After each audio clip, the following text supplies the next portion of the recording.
మన సనాతన ధర్మం వేదాల నుంచి ఉద్భవించింది. ఈ అనంత విశ్వ రహస్యాలను ఇమిడించుకున్న మన వేదసారం మొత్తం ప్రపంచానికి మార్గదర్శిగా నిలిచింది. ఈ సనాతన వేదభూమి గుండెల్లో ఎన్నో కథలు నిక్షిప్తమై ఉన్నాయి. ఒక జీవనదిలా మన సంస్కృతి కొనగుతుంది. సనాతన ధర్మం సారాంశాన్ని సంగ్రహించగలిగే ఒక కథను ఈరోజు మనం తెలుసుకుందాం. వారే రిభులు. ముగ్గురు సోదరులు, విభు, వాజ, విభవన్. వారి పేర్ల యొక్క అర్థం తెలివైన, నైపుణ్యం, ఆవిష్కరణ, వివేకం అని వస్తాయి. రిభుల కథ ప్రపంచానికి మార్గదర్శనం చేస్తుంది. ఈ ముగ్గురు సోదరులు పుట్టుకతో దైవికమైన శక్తులు కలిగిలేరు. వీరు సామాన్యులాగే జన్మించారు. వారి కుటుంబం ప్రేమ, బంధాలు, భాగస్వామ్యం వంటి అభిరుచులతో కట్టుబడి ఉన్న వ్యక్తులు కావడం విశేషం. అయితే చిన్నప్పటి నుండి సోదరులు తాము అసాధారణమైన వ్యక్తులు అని ప్రపంచానికి కొన్ని సంకేతాలిచ్చారు. పసిపిల్లలుగా ఉన్నప్పుడు నుంచే వారు హస్తకళలు చూసేందుకు ఆసక్తి కనబరిచేవారు. వారి చేతి మునివేళ్లు అచ్చులు వేయడానికి, నిర్మించడానికి, ఏదైనా సృష్టించడానికి సదా సిద్ధంగానూ ఆసక్తికరంగానూ ఉండేవి. దేవతల చేతులు మాదిరిగా వీరివి ఉన్నాయని వారి చుట్టుపక్కల వారు వారి గురించి అనుకునేవారు. అద్భుతమైన చరిత్రకు సాక్షులుగా ఎదుగుతున్న ఈ సోదరులకి చిన్నప్పటి నుంచే పలు అంశాలపై ఆసక్తి ఉండేది.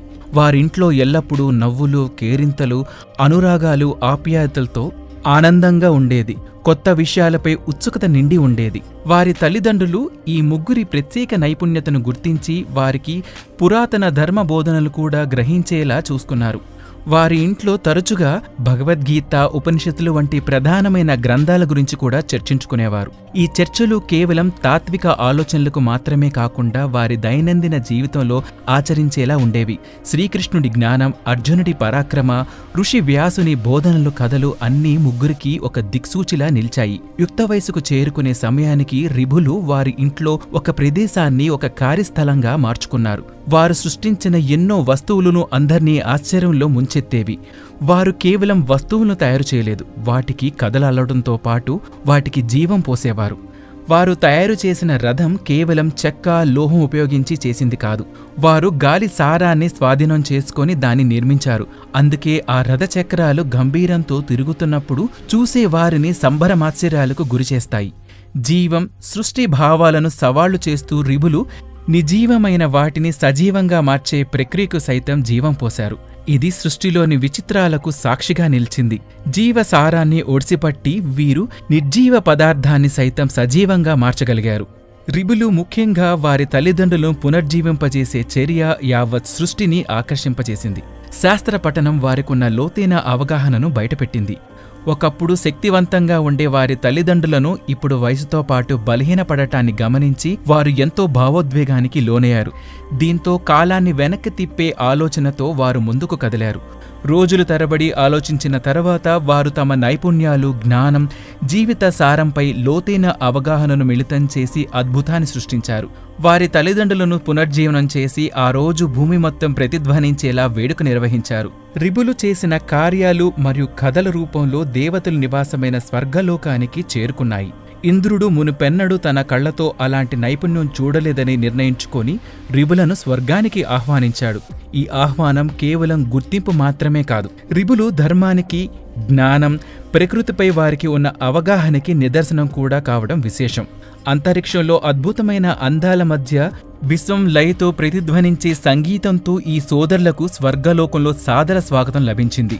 దేవతలు వారితో అనేక చర్చలు చేశారు. అనేక అంశాలపై, హస్తకళల నుండి విశ్వ రహస్యాలు ఈ సోదరుల నుండి తెలుసుకునే ప్రయత్నం చేశారు. రిభు సోదరులు వినయం, జ్ఞానం, దేవరాజైన ఇంద్రుణ్ణి ఆకట్టుకున్నాయి. ముఖ్యంగా వారి కథలు తరతరాలుగా నిలిచిపోయేలా రిభు సోదరులకు దీవెనలిచ్చారు. భూ సంబంధమైన రాజ్యం నుండి, అంటే భూమి నుండి స్వర్గానికి వారి ప్రయాణం కేవలం పనుల గురించి మాత్రమే కాదు, వారు ఏర్పాటు చేసుకున్నటువంటి విలువలకు కూడా ఒక కారణంగా నిలిచాయి. కర్తవ్యాన్ని, అభిరుచిని నైపుణ్యంతో నిర్వహిస్తున్నప్పుడు అది కేవలం పనిగా మిగిలిపోదు, అంతకుమించి కళగా మారుతుందని రిభులు ఈ ప్రపంచానికి నిరూపించారు. వారికి అసమానమైన నైపుణ్యాలు ఉన్నప్పటికీ వారు తమ విజయానికి ఎల్లప్పుడూ వారు గ్రహించిన బోధనలు దేవుడి ఆశీర్వాదాలే కారణమని చెప్తుండేవారు. రిబుల కథ నిరంతరం అభ్యాసం గురించి ఉన్న ప్రాముఖ్యతను నొక్కి చెప్తుంది. భూలోకంలో అనేక బోధనల నుండి దైవ సంవాదాల వరకు వారి ప్రయాణం జ్ఞానానికి, శక్తికి ఒక నిదర్శనం. సనాతన ధర్మ చరిత్రలో రిబులు ప్రకాశవంతంగా ప్రకాశిస్తూ తమ మార్గంలో ప్రయాణించారు. వారు అందించిన పాఠాలు మనందరికీ ఒక మార్గదర్శకంగా నిలుస్తాయి. సనాతన ధర్మం ప్రపంచానికి ఒక వరం లాంటిది. సనాతన ధర్మం యొక్క గొప్పతనాన్ని మేము untold stories from Hinduism, Vedic facts, ధర్మ సందేహాల ద్వారా మనలో చాలామందికి తెలియని విషయాలు చెప్తూ జాగృతిపరిచే ప్రయత్నం చేస్తున్నాం. సనాతన గొప్పతనాన్ని చాటేందుకు వీడియోస్ను లైక్ చేయండి, అలాగే షేర్ చేయండి. సబ్స్క్రైబ్ చేయడం ద్వారా మాకు సపోర్ట్ ఇవ్వండి. అలాగే మీ అభిప్రాయాలను కామెంట్స్ రూపంలో పంచుకోండి.